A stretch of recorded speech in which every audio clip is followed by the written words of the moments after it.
So, you've undertaken the challenge of a fat loss diet. You want to get leaner, more toned, defined, and perhaps even ripped. Alas, fat loss dieting can be perceived as an uncomfortable, restrictive, and utterly unpleasant process for those who undertake it. But it doesn't have to be that way. Although to an extent, there will likely always be some level of a challenge involved when fat loss dieting, but it certainly doesn't have to be an utterly painful process. In fact, when done well, it can be relatively easy and even consist of parts that are enjoyable and, dare I say it, even fun. In this video, while showing you footage from my latest full body gym workout, I'm going to give you 7 tips for how to make fat loss dieting easy, enjoyable, and even fun. At the time of recording this video, I'm at the very end of my natural bodybuilding competition season, with just being 4 days out from my last show. And today happens to be the 1-year anniversary of starting this prep. So as of today, I've been dieting for a full year.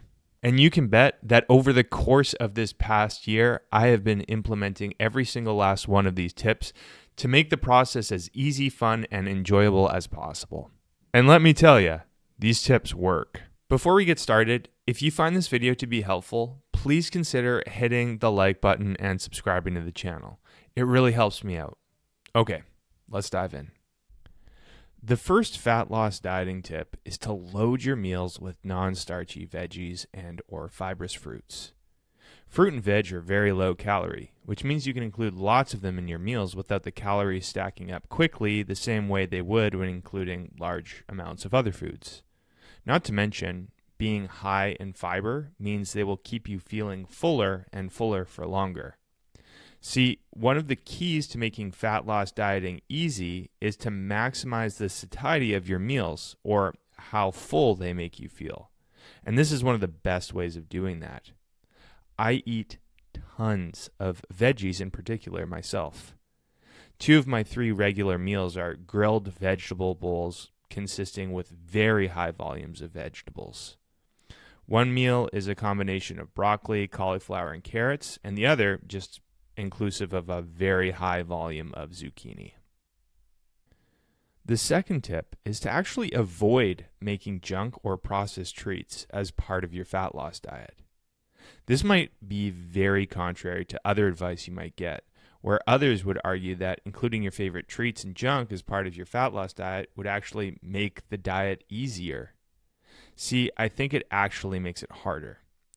Let's say you love Reese's peanut butter cups. So you allocate some of your diet calories for 3 Reese's peanut butter cups per day. The Reese's taste amazing, but are very calorie dense and they aren't very filling. That means that you might be left feeling hungry and wanting more after eating them. Not to mention, it means you'll have fewer calories left to spend on more satiating foods to leave you feeling more full, like veg and fruit. So although they taste great and allow you to accommodate your cravings, including them involves the potential need for utilizing higher amounts of self-control and willpower to refrain from overeating them, and to manage the increased level of hunger that might come thereafter. My advice would just be to skip out on the Reese's until after the fat loss diet, when you have more calories to spend, say, at your maintenance. The third tip is to avoid the eat less mentality. While it's true that in order to lose fat, you need to eat in a deficit. And eating in a deficit means eating fewer or less calories. But what that does not mean is that you must eat a lower volume of food. As mentioned earlier, one of the keys to making fat loss dieting easy is to keep yourself feeling full. If you're reducing your food volume in an attempt at staying in a deficit, you'll only make yourself hungrier, and as such, make the diet harder. What I would do instead is to aim to eat more food, not less. How can that be done, you ask? By including high volumes of lower calorie dense foods, like veg and fruit, as mentioned earlier.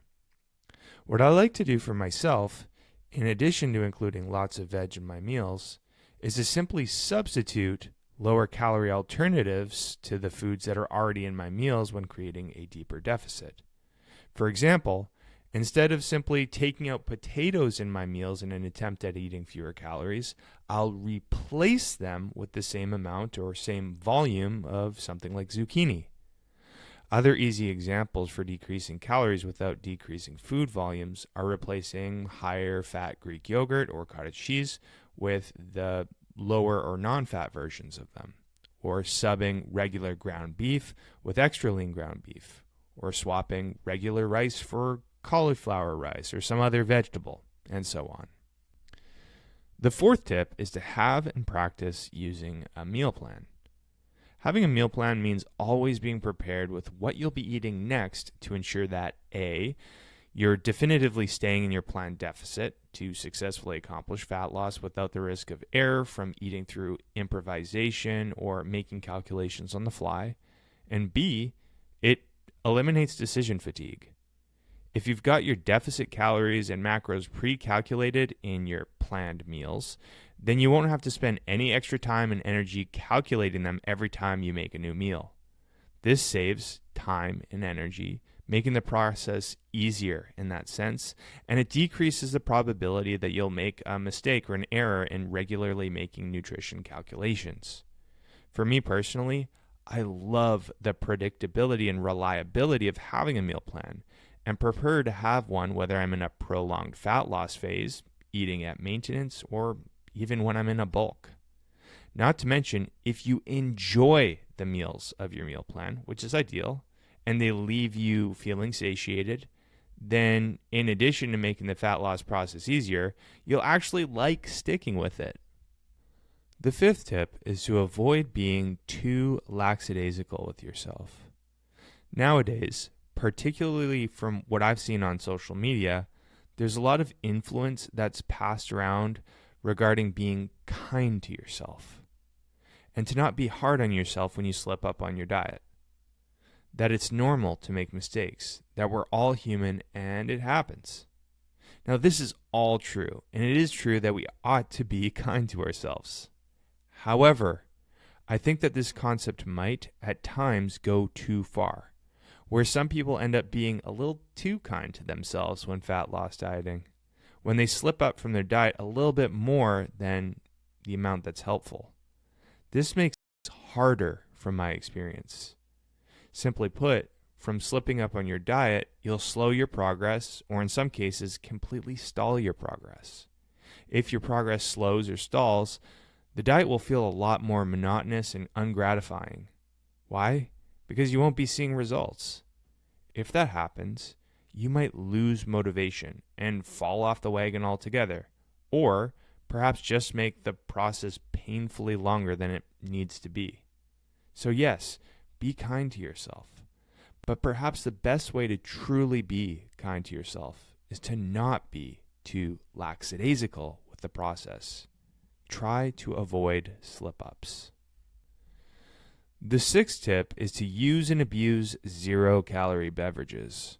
I'm talking diet sodas, coffee, tea, carbonated water, and so on. While drinking zero-calorie beverages won't completely satiate you, they can be enough to take the edge off of hunger between meals and really top you up when had with your meals. Seriously, having zero-calorie beverages might be the difference between feeling needlessly uncomfortable at certain points of your fat loss diet during the day versus feeling pretty comfortable. For me personally, I'll have 2 coffees in the morning between meals and 1 or 2 diet sodas throughout the day as well. My personal preference is to have those between meals and just drink water with my meals, since it being flavorless doesn't interfere with my palate while eating the food in my meals. It does the trick.